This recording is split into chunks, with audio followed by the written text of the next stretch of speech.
ఈ వీడియో ద్వారా టెట్ అభ్యర్థులను దృష్టిలో ఉంచుకొని ఇంగ్లీష్ ఆబ్జెక్టివ్ బిట్స్ని వివరణతో కూడినటువంటి వీడియోను అందించడం జరుగుతుంది.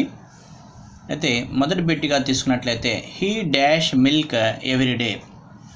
ఇక్కడ ఈ సెంటెన్స్లో ఇక్కడ కానీ తీసుకున్నట్లయితే A drink, B drinks, C drank, D has drank అని ఇవ్వబడింది. అయితే ఇక్కడ ఇచ్చినటువంటి ఆప్షన్లో ఏది వస్తుంది అంటే ఇక్కడ తీసుకున్నట్లయితే ఈ సెంటెన్స్లో he dash milk everyday. Everyday అనే పదం ఉంది అంటే అది నిరంతరం జరుగుతూ ఉండేటటువంటి అంశం. ప్రతిరోజు జరిగే అంశాన్ని మనం కామన్గా సింపుల్ ప్రెజెంట్ టెన్స్లో చెప్పాల్సి ఉంటుంది. ఇక్కడ సింపుల్ ప్రెజెంట్ టెన్స్లో చెప్పాలి అంటే ఇక్కడ సబ్జెక్ట్ తీసుకున్నట్లయితే హీ ఉంది. హీ అంటే థర్డ్ పర్సన్ సింగులర్ ఉంది. థర్డ్ పర్సన్ సింగులర్లో ఇక్కడ వెర్బ్ తీసుకున్నట్లయితే డ్రింక్ అనే వెర్బ్ ఉన్నది. మరి థర్డ్ పర్సన్ సింగులర్ వచ్చినప్పుడు వెర్బ్కి ఎస్ని యాడ్ చేయాలి. అదేవిధంగా మనకి సబ్జెక్టు ప్లస్ V1 అనేది సింపుల్ ప్రెజెంట్ టెన్స్ రూల్ కాబట్టి డ్రింక్కి V1 అంటే డ్రింక్, డ్రాంక్. కాబట్టి డ్రింక్ అనేది V1. కాబట్టి ఇక్కడ థర్డ్ పర్సన్ సింగులర్ కాబట్టి వెర్బ్కి ఎస్ యాడ్ చేయాలి కాబట్టి డ్రింక్స్ అని వస్తుంది. ఆన్సర్ దీనికి ఏంటంటే డ్రింక్స్. రెండవ ప్రశ్న మై సిస్టర్ నెవర్ టీ బ్రాకెట్లో డ్రింక్ అనే వెర్బ్ ఇవ్వడం జరిగింది. అంటే ఇది కూడా నిరంతరం జరిగేటటువంటి ప్రతిరోజు జరిగేటటువంటి అంశం కాబట్టి మై సిస్టర్ నెవర్ డాష్ బ్రాకెట్లో డ్రింక్ ఉంది కాబట్టి ఆమె ఎప్పుడు టీ తాగదు అంటే ప్రతిరోజు జరిగే అంశం ఎప్పుడూ తాగదు అని వస్తుంది కాబట్టి ఇది కూడా మనం సింపుల్ ప్రెజెంట్ టెన్స్లోనే చెప్పాలి. బ్రాకెట్లో డి అనే డ్రింక్ అనే వెర్బ్ ఇవ్వటం వల్ల ఇక్కడ కూడా మై సిస్టర్ అనేది సింగులర్ అంటే ఇక్కడ షీ వస్తుంది. థర్డ్ పర్సన్ కాబట్టి ఇక్కడ వెర్బ్కి ఎస్ని యాడ్ చేయాలి. మరి డ్రింక్కి ఏం చేయాలి, డ్రింక్స్ అని రాయాలి. ఇక్కడ డ్రింకు, డ్రింక్స్, డ్రాంక్ ఇచ్చారు కానీ మనం ఇక్కడ నిరంతరం జరిగేటట్టు అంశం కాబట్టి ఇది కూడా సింపుల్ ప్రెజెంట్ టెన్స్లో ఉండాలి. సబ్జెక్ట్ని ముఖ్యంగా మనం గమనించాలి. ఇది ప్లూరల్లో ఉందా లేకుంటే సింగులర్లో ఉందా, ఇది ఫస్ట్ పర్సనా థర్డ్ పర్సనా అని గమనించాలి. సింపుల్ ప్రెజెంట్ టెన్స్లో ఇక్కడ మై సిస్టర్ అంటే షీ కాబట్టి థర్డ్ పర్సన్ సింగులర్ కాబట్టి వెర్బ్కి ఎస్ని యాడ్ చేయాలి. కాబట్టి ఇక్కడ ఆన్సర్ ఏమొస్తుంది, డ్రింక్స్ అని వస్తుంది. ఇంకా మూడో ప్రశ్నని కానీ తీసుకున్నట్లయితే Ramu dash an actor. Ramu actor అనేది ఒక స్టేట్కి అతను ఒక యాక్టర్ అని చెప్తున్నాం. ఇది కూడా ఒక స్టేట్మెంట్ లాంటి వాక్యం కాబట్టి దీన్ని కూడా మనం ఎప్పుడు సింపుల్ ప్రెజెంట్ టెన్స్లోనే చెప్పాలి. ఫ్యాక్ట్స్ని ఎప్పుడు కూడా సింపుల్ ప్రెజెంట్ టెన్స్లో చెప్పాలి కాబట్టి ఇక్కడ బి అనే వెర్బ్ ఇచ్చారు. బి అంటే బీక్ ఫార్మ్స్ని ఏమంటారు అంటే ఈజు, ఆరు, యామ్. దీనికి ఈజు, ఆరు, యామ్ కానీ లేదంటే ఇప్పుడు ఇక్కడ వెర్బ్ ఇక్కడ తీసుకున్నట్లయితే ఈజ్ తీసుకున్నట్టే ఈజ్కి 3 ఫార్మ్స్ కానీ తీసుకున్నట్లయితే ఈజు, వాజు, బీన్ అవుతుంది. అదేవిధంగా ఆర్ తీసుకున్నట్లయితే ఆరు, వర్, బీన్ అవుతుంది. ఇక్కడ ఇచ్చినటువంటి బీ ఫామ్ని యూజ్ చేయమన్నాడు కాబట్టి మనకి ఇక్కడ రాము అనేది హీ కాబట్టి ఇక్కడ థర్డ్ పర్సన్ వస్తుంది, సింగులర్ ఉన్నది. థర్డ్ పర్సన్ సింగులర్ వచ్చినప్పుడు మనం ఇక్కడ ఉండేటువంటి బీ ఫామ్లు అంటే మనం ఈజే తీసుకోవాలి. ఎందుకంటే సింపుల్ ప్రెజెంట్ టెన్స్లో రాయాలి. ఏదైనా ఒక స్టేట్మెంట్ మనం చెప్పేటప్పుడు సింపుల్ ప్రెజెంట్ టెన్స్లో చెప్పాలి కాబట్టి సబ్జెక్ట్ ప్లస్ V1 రావాలి. సబ్జెక్ట్ ప్లస్ V1 రాయాలంటే ఇక్కడ సబ్జెక్ట్ సింగులర్ కాబట్టి మనం ఈజ్నే తీసుకోవాలి. ఇక్కడ వాజ్ తీసుకున్నట్లయితే V2 అయిపోతుంది. అదేవిధంగా ఆర్ తీసుకున్నట్లయితే ఇక్కడ ప్లూరల్ లేదు. ఇక్కడ రాము అంటే సింగులర్ ఉన్నాడు కాబట్టి ఆర్ తీసుకోకూడదు. మరి యామ్ అనేది ఎప్పుడు తీసుకుంటాం, ఐ ఉంటేనే తీసుకోవాలి. కానీ ఇక్కడ ఏముంది, రాము ఉన్నది, హీ ఉంది అంటే కాబట్టి ఇక్కడ మనకి ఇక్కడ ఏమొస్తుందంటే ఈజ్ మాత్రమే వస్తుంది. బీ ఫామ్లో ఈజ్ మాత్రమే వస్తుంది, వాజ్ రాదు. ఎందుకంటే సింపుల్ ప్రెజెంట్ టెన్స్లో చెప్పాలి కాబట్టి సింపుల్ ప్రెజెంట్ టెన్స్ రూల్ ఏంటంటే సబ్జెక్ట్ ప్లస్ V1 అంటే సబ్జెక్ట్ పక్కన V1 రావాలి. బీ ఫామ్లో ఈజు, వాజు, బీన్ ఉంటుంది కాబట్టి V1 అంటే ఈజ్ మాత్రమే వస్తుంది. రాము అండ్ గోపి డాష్ ఫ్రెండ్స్. ఇది కూడా ఒక స్టేట్మెంట్ లాంటిది. బ్రాకెట్లో బి ఇచ్చారు అంటే బీ ఫామ్ని యూజ్ చేయమన్నారు. మరి రాము అండ్ గోపి అంటే ఇక్కడ 2 పర్సన్స్, ఇద్దరు వ్యక్తులు అంటే ప్లూరల్ అంటే మనకి బీ ఫామ్లో ఇంకా అక్కడ ఈజ్ అనేది రాదు, సింగులర్ అనేది రాదు. ఇక్కడ కూడా ఇది సింపుల్ ప్రెజెంట్ టెన్స్లో చెప్పాలి కాబట్టి సబ్జెక్ట్ ప్లస్ V1. మరి ప్లూరల్ తీసుకున్నట్లయితే ఏమొస్తుంది, ఆర్ వస్తుంది. మరి ఆర్లో ఇక్కడ V1 రావాలంటే 3 ఫార్మ్స్ తీసుకున్నట్లయితే ఆరు, వర్రు, బీను. కాబట్టి ఇక్కడ సబ్జెక్ట్ ప్లస్ V1 రావాలి కాబట్టి V1 రావాలంటే ఇక్కడ ఆర్ మాత్రమే వస్తుంది. కాబట్టి దీనికి ఆన్సర్ ఆర్ వస్తుంది. Ravi usually dash up at 6 o'clock. Usually అంటే ప్రతిరోజు జరిగే అంశం అంటే మనం ఇక్కడ ఏం తీసుకోవాలి, సింపుల్ ప్రెజెంట్ టెన్స్లోనే రాయాల్సి ఉంటుంది. Ravi usually dash up at 6 o'clock in the morning. బ్రాకెట్లో ఏం వెర్బ్ ఇచ్చారు, గెట్ అనే వెర్బ్ని ఇచ్చారు. మరి ఇక్కడ సింపుల్ ప్రెడిక్టెన్స్లు రాయాలంటే మనకు సింపుల్ ప్రెడిక్టెన్స్ రూల్ ఏంటి? Subject plus V1. ఇక్కడ సబ్జెక్ట్ తీసుకున్నట్లయితే రవి ఉన్నది. రవి అనేది సింగులర్ కాబట్టి ఇక్కడ ఇచ్చినటువంటి వెర్బ్ కానీ తీసుకున్నట్లయితే వెర్బ్కి 3 ఫార్మ్స్ మొట్టమొదట మనకు తెలిసి ఉండాలి. గెట్, గాట్, గాట్ అని వస్తుంది. గెట్, గాట్ తీసుకున్నట్లయితే ఇక్కడ గెట్ అనేది V1. మరి ఇక్కడ థర్డ్ పర్సన్ ఉన్నది, సింగులర్ ఉన్నది. థర్డ్ పర్సన్ సింగులర్ అంటే ఏం చేయాలి? వెర్బ్కి ఎస్ని యాడ్ చేయాలి. మరి ఇక్కడ తీసుకున్నట్లయితే గెట్ ఉంది, గాట్ ఉంది, గెట్స్ ఉంది, గెట్టింగ్ ఉంది. మరి దీనికి ఆన్సర్ ఏమొస్తుందంటే గెట్స్ అని వస్తుంది. ఎందుకంటే ఇక్కడ థర్డ్ పర్సన్ సింగులర్ రవి ఉన్నాడు. నెక్స్ట్ వెర్బ్కి ఎస్ని యాడ్ చేయాలి కాబట్టి గెట్స్ అని రాస్తాము. మరి ఇంకొక సెంటెన్స్ తీసుకున్నట్లయితే రవి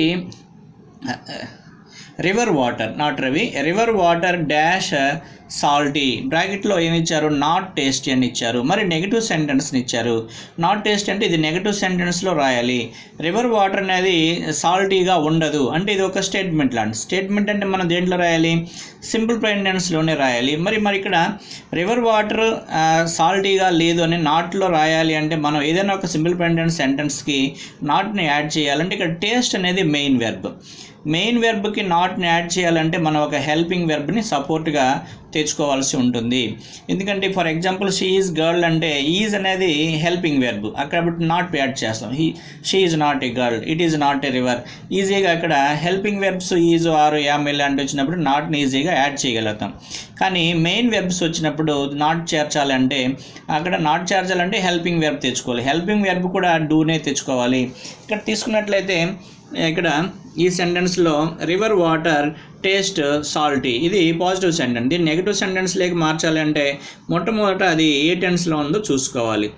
రివర్ వాటర్ అనేది టేస్ట్ అంటే రివర్ అనేది సింగులర్ కాబట్టి ఇక్కడ సింపుల్ ప్రెడిక్టెన్స్లో నిత్య సత్యాలని ఫ్యాక్ట్స్ని ఇప్పుడు మనం సింపుల్ ప్రెడిక్టెన్స్లో చెప్తాం కాబట్టి ఇక్కడ టేస్ట్ అనేది V1లో ఉంది. మరి ఇక్కడ మనం దీన్ని నెగిటివ్ సెంటెన్స్లోకి మార్చాలి అంటే కామన్గా మనం సింపుల్ ప్రెడిక్టెన్స్లో రాస్తాం కాబట్టి ఇక్కడ నెగిటివ్ సెంటెన్స్లోకి మార్చాలంటే V1నే తెచ్చుకోవాలి. హెల్పింగ్ వెర్బ్ ఖచ్చితంగా డూనే తెచ్చుకోవాలి. డూకి 3 ఫార్మ్స్ తీసుకున్నట్లయితే డూ, డిడ్, డన్. మరి ఇక్కడ మనం ఇక్కడ వెర్బ్ V1లో రాయాలి. సింపుల్ ప్రెడిక్టెన్స్ కాబట్టి V1లో రాయాలి కాబట్టి టేస్ట్కి మనం తెచ్చుకోవాల్సిన హెల్పింగ్ వెర్బ్ ఏంటి? డూనే తెచ్చుకోవాలి. మరి డూకి ఇక్కడ నాట్ యాడ్ చేయాలంటే ఇక్కడ థర్డ్ పర్సన్ సింగులర్ ఉంది. థర్డ్ పర్సన్ సింగులర్ ఉన్నదంటే ఎస్ కానీ ఈఎస్ కానీ యాడ్ చేయాలి. ఇక్కడ డూలో ఓ ఉన్నది. ఓ ఉన్నట్లయితే ఖచ్చితంగా ఈఎస్ని యాడ్ చేయాలి కాబట్టి డస్ అయింది. మరి ఇక్కడ అడిగిన సెంటెన్స్లో నెగిటివ్గా మార్చాలి కాబట్టి ఇక్కడ ఏం చేసాం? డస్కి నాట్ని యాడ్ చేసాము కాబట్టి river water does not taste salty. అంటే నెగిటివ్ సెంటెన్స్గా మార్చాలి అంటే ఏదైనా మెయిన్ వెర్బ్ వచ్చినప్పుడు దాన్ని నెగిటివ్ లేక మార్చాలంటే ఖచ్చితంగా హెల్పింగ్ వెర్బ్ డూ తెచ్చుకోవాలి. అయితే ఇచ్చినటువంటి సెంటెన్స్ వచ్చేసి సింపుల్ ప్రెడిక్టెన్స్లో ఉందా, సింపుల్ పాస్ట్ టెన్స్లో ఉందా చూసుకోవాలి. అంటే V1లో ఉంటే డూ తెచ్చుకోవాలి, V2లో ఉంటే డిడ్ తెచ్చుకోవాలి. V1లో ఉంటే డూ తెచ్చుకొని నాట్ని యాడ్ చేయాలి, V2లో ఉంటే డిడ్ తెచ్చుకొని నాట్ని యాడ్ చేయాలి. కానీ ఇక్కడ రివర్ వాటర్ టేస్ట్ సాల్టీ అని ఉంది కాబట్టి ఇది ఖచ్చితంగా మనం యూనివర్సల్ ట్రూత్స్ లాగా ఉంటుంది కాబట్టి దీన్ని మనం సింపుల్ ప్రెడిక్టెన్స్లో రాయాలి కాబట్టి ఖచ్చితంగా వెర్బ్ అనేది V1లో ఉంది. V1లో ఉండే మెయిన్ వెర్బ్ని నాట్ చేర్చాలంటే డూ తెచ్చుకుంటాము. డూలో కూడా V1 తెచ్చుకుంటాం. డూకి నాట్ యాడ్ చేయాలంటే ఇక్కడ సింగులర్ ఉంది కాబట్టి ఖచ్చితంగా సింగులర్లో థర్డ్ పర్సన్ ఉంది కాబట్టి ఓలో ఇక్కడ ఓ అనేది చివర ఓ ఉంది కాబట్టి ఈఎస్ని యాడ్ చేసాం. ఈఎస్ యాడ్ చేసిన తర్వాత నాట్ యాడ్ చేసాం. Does not, doesn't taste. ఇక్కడ ఆల్రెడీ ఎస్ అనేది ఇక్కడికి వెళ్ళిపోయింది కాబట్టి ఇక్కడ ఉండే ఎస్ని ఇక్కడ యాడ్ చేసాం కాబట్టి ఇక్కడ టేస్ట్ అనే రాయాలి.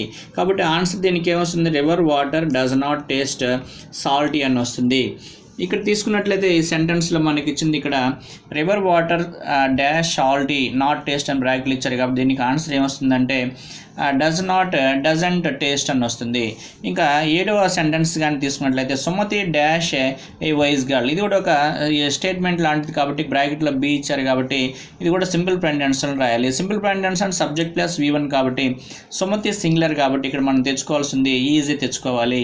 వాజ్ అనేది V2 కాబట్టి ఖచ్చితంగా తెచ్చుకోము. యామ్ అనేది ఖచ్చితంగా సుమతి వచ్చింది కాబట్టి యామ్ రాదు, ఐ వస్తేనే యామ్ వస్తుంది. ఆర్ అనేది ఎప్పుడు వస్తుంది? ప్లూరల్ ఉంటేనే వస్తుంది, సబ్జెక్ట్ ప్లూరల్ అయినప్పుడు. ఇక్కడ సబ్జెక్ట్ ఏంటి? సింగులర్ మరియు థర్డ్ పర్సన్ కాబట్టి ఖచ్చితంగా ఈజ్ వస్తుంది. ఇక్కడ ఇంకొక సెంటెన్స్ తీసుకున్నట్టే stars dash in the night, బ్రాకెట్లో ట్వింకిల్ అనేది ఇచ్చారు. అంటే నక్షత్రాలు ఆకాశంలో రాత్రుల సమయంలో మెరుగుపడతాయి. అంటే ఇక్కడ ఈ సెంటెన్స్ తీసుకున్నట్లయితే నక్షత్రాలు మెరుగుపడతాయి అంటే లైటింగ్ని ఇస్తాయి అని చెప్పడం జరిగింది. కాబట్టి ఇక్కడ stars dash in the night అనే సెంటెన్స్ తీసుకున్నట్లయితే ఇక్కడ స్టార్స్ అనేది ప్లూరల్ కాబట్టి ఇక్కడ మనకు వచ్చేసి టింకిల్ అనేది వస్తుంది. Stars twinkle in the night, నక్షత్రాలు రాత్రి సమయంలో మెరుస్తాయి అని ఇక్కడ ట్వింకిల్ అనేది వస్తుంది, ఎందుకంటే ప్లూరల్ కాబట్టి. నెక్స్ట్ సెంటెన్స్ తీసుకున్నట్లయితే my mother always dash food. My mother always dash food అంటే ఇక్కడ మా మదర్ ఆల్వేస్ అని వచ్చింది కాబట్టి ఇక్కడ ఖచ్చితంగా ఇది సింపుల్ ప్రెగ్నెన్సీ రాయాలి. మై మదర్ అనేది థర్డ్ పర్సన్ సింగులర్ కాబట్టి ఇక్కడ ఇచ్చినటువంటి వెర్బ్కి ఎస్ని యాడ్ చేయాలి. కాబట్టి ఇక్కడ ఏమొస్తుంది, కుక్స్ అని వస్తుంది. కుక్ ఉన్నది, ఇక్కడ కుక్స్ ఉన్నది, కుకింగ్ ఉన్నది, వాజ్ కుకింగ్ ఉన్నది, కుక్డ్ ఉన్నది. కాబట్టి ఇక్కడ ఆన్సర్ ఏమొస్తుందంటే కుక్స్ అని వస్తుంది, ఎందుకంటే థర్డ్ పర్సన్ సింగులర్ కాబట్టి. మరి ఇక్కడ ఇంకొక సెంటెన్స్ కానీ తీసుకున్నట్లయితే she usually dash in front row. ఇక్కడ యూజువల్ అని వచ్చిందంటే ఖచ్చితంగా మనం సింపుల్ ప్రెగ్నెన్సీలో రాయాల్సి ఉంటుంది. బ్రాకెట్లో సిట్ వచ్చింది కాబట్టి ఇక్కడ థర్డ్ పర్సన్ సింగులర్ ఉంది కాబట్టి ఖచ్చితంగా వెర్బ్కి ఎస్ని యాడ్ చేయాలి. ఇక్కడ సిట్స్ ఇచ్చారు, సిట్ ఇచ్చారు, శాట్ ఇచ్చారు, సిట్టింగ్ ఇచ్చారు. మనకి రూల్ ప్రకారం సింపుల్ ప్రెగ్నెన్సీలో సబ్జెక్ట్ ప్లస్ V1 రావాలి. ఇక్కడ కానీ తీసుకున్నట్లయితే సిట్కి 3 ఫార్మ్స్ ఏంటంటే సిట్, శాట్. కాబట్టి ఇక్కడ V1 అంటే సిట్ వస్తుంది, కానీ ఎస్ని యాడ్ చేయాలా చేయకూడదు అంటే ఇక్కడ థర్డ్ పర్సన్ సింగులర్ కాబట్టి ఖచ్చితంగా వెర్బ్కి ఎస్ని యాడ్ చేయాలి. కాబట్టి ఇక్కడ దీనికి ఆన్సర్ సిట్స్ అని వస్తుంది. నెక్స్ట్ తీసుకున్నట్లయితే 11వ క్వశ్చన్ కానీ తీసుకుని stories dash by the children, బ్రాకెట్లో లైక్ అని ఇచ్చారు. అయితే ఇక్కడ ఈ సెంటెన్స్ తీసుకున్నట్లయితే స్టోరీస్ పిల్లల చేత పిల్లలు ఇష్టపడతారు అనుకుంటే ఇక్కడ ప్యాసివ్ వాయిస్లో ఇచ్చారు. సింపుల్ ప్రెగ్నెన్సీ సెంటెన్స్నే ప్యాసివ్ వాయిస్లో ఇచ్చారు కాబట్టి ప్యాసివ్ వాయిస్లో ఇచ్చినప్పుడు ఎప్పుడు కూడా మనకి ఇక్కడ వెర్బ్ తీసుకున్నట్లయితే ఆర్ వస్తుంది మరియు V3 ఖచ్చితంగా ఉండాలి. ప్యాసివ్ వాయిస్లో ఉందంటే సెంటెన్స్ V3నే రాయాలి, V1 అనేది రాదు. ఇక్కడ మనం V1గా ఏం తీసుకుంటామంటే స్టోరీస్ అనేది ప్లూరల్ కాబట్టి ఆర్ తెచ్చుకున్నాము. ఇక్కడ లైక్డ్ అనేది రాయడం అనేది జరిగింది. దీని గురించి మరలా వివరంగా ప్యాసివ్ వాయిస్లో చెప్పడం అనేది జరుగుతుంది. ఇక్కడ ఇంకొక సెంటెన్స్ తీసుకున్నట్లయితే the earth dash round the sun. ఇది కూడా యూనివర్సల్ ట్రూత్ కాబట్టి ప్రతిరోజు భూమి సూర్యుని చుట్టూ తిరుగుతుంది కాబట్టి దీన్ని సింపుల్ ప్రెగ్నెన్సీలోనే చెప్పాల్సి ఉంటుంది. సింపుల్ ప్రెగ్నెన్సీ అంటే సబ్జెక్ట్ ప్లస్ V1. ఇక్కడ వెర్బ్ ఏమి ఇచ్చారంటే మూవ్ అనే దానికి 3 ఫార్మ్స్ ఏంటి అంటే మూవ్డ్. కానీ ఇక్కడ V1 అంటే మూవే వస్తుంది. మరి ఈ సబ్జెక్ట్ చూసుకున్నట్లయితే ఏముంది, ది ఎర్త్ సింగులర్ ఉంది. సింగులర్ వచ్చినప్పుడు ఇక్కడ ది ఎర్త్ అంటే ఇట్ వస్తుంది, అంటే third person singular. Third person singular అన్నప్పుడు మనం ఏం చేయాలి, వెర్బ్ ఖచ్చితంగా ఎస్ని యాడ్ చేయాలి. మరి ఇక్కడ ఇచ్చినటువంటి ఆన్సర్స్ కానీ చూసినట్లయితే మూవ్ ఉన్నది, మూవ్స్ ఉన్నది, మూవింగ్ ఉంది, మూవ్డ్ ఉంది. కాబట్టి మూవ్ అనేది V1, కానీ ఇక్కడ థర్డ్ పర్సన్ సింగులర్ కాబట్టి ఇక్కడ ఎస్ యాడ్ చేయలేదు కాబట్టి ఇది ఆన్సర్ కాదు. మరి ఇక్కడ ఏం చేశారు, వెర్బ్కి ఎస్ని యాడ్ చేశారు కాబట్టి ఇది దీనికి ఆన్సరు. మూవింగ్ అనేది రాదు, మరి మూడ్ అనేది V2 కాబట్టి ఇది కూడా రాదు, ఎందుకంటే యూనివర్సల్ ట్రూత్లో ఖచ్చితంగా థర్డ్ పర్సన్ సింగులర్ ఇక్కడ ఉంది కాబట్టి అందులో వచ్చి V1 రావాలి, సింపుల్ ప్రెగ్నెన్సీ రావాలి కాబట్టి దీనికి ఆన్సరు మూవ్స్ అని వస్తుంది. ఇంకా 13వ క్వశ్చన్ కానీ తీసుకున్నట్లయితే షీ డాష్ ఏ హ్యూజ్ బంగ్లా. ఇక్కడ బ్రాకెట్లో హ్యావ్ ఇచ్చారంటే ఏదైనా కూడా పొసెషన్కి సంబంధించినటువంటి సెంటెన్స్ మనం చెప్పినప్పుడు ఖచ్చితంగా అది కూడా సింపుల్ ప్రెగ్నెన్సీలోనే ఉంటుంది. సింపుల్ ప్రెగ్నెన్సీ అంటే ఇక్కడ హ్యావ్ కానీ తీసుకున్నట్లయితే దీనికి 3 ఫార్మ్స్ తీసుకున్నట్లయితే సింపుల్ ప్రెగ్నెన్సీ మనకు రూల్ ఏంటి, సబ్జెక్ట్ ప్లస్ V1 అంటే ఇక్కడ ఇచ్చినటువంటి వెర్బ్ని మనం ఇక్కడ యూజ్ చేయాల్సి ఉంటుంది. కాబట్టి హ్యావ్కి 3 ఫార్మ్స్ ఏంటి అంటే హ్యావ్, హ్యాడ్. కానీ ఇక్కడ హ్యావ్, హ్యాడ్ వస్తుంది. ఇంకొకటి తీసుకున్నట్లయితే హ్యాజ్, హ్యాడ్ అనేది వస్తుంది.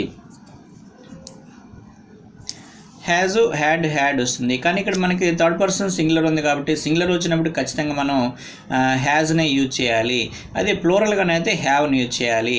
అందులో మనకి ఏమొస్తుంది, సబ్జెక్ట్ ప్లస్ V1 రావాలి. V1 అంటే ఇక్కడ హ్యాజ్ అన్నా రావాలి, హ్యావ్ అన్నా రావాలి.